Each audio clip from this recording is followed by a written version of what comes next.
সোমবার বেলা 2:30টা সাবেক মন্ত্রী সাবের হোসেন চৌধুরীকে 2022 সালে বিএনপি কর্মী আমিনুলকে হত্যার মামলায় গ্রেফতার দেখানো হয়। আদালতে তোলার সময় তার উপর চওড়াও হয় বিএনপি কর্মীরা। সাবের হোসেনের বিরুদ্ধে দেয় স্লোগান, বাঁধে হট্টগোল।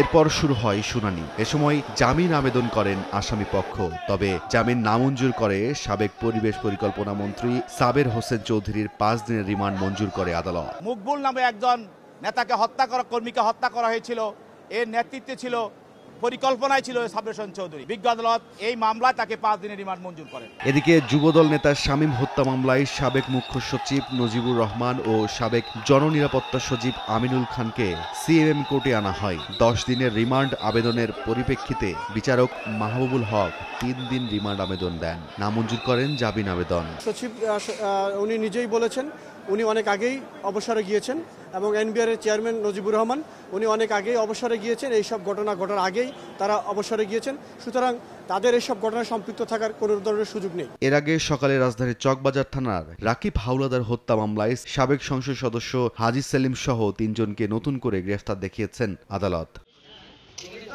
ঝিনাইদহের মহেশপুর সীমান্ত দিয়ে ভারতে পালানোর সময় গ্রেফতার সাবেক ভূমিমন্ত্রী নারায়ণ চন্দ্র চন্দ্রকে কারাগারে পাঠানোর নির্দেশ দিয়েছে আদালত। রায়দুল ইসলাম শুভ, সময় সংবাদ, ঢাকা।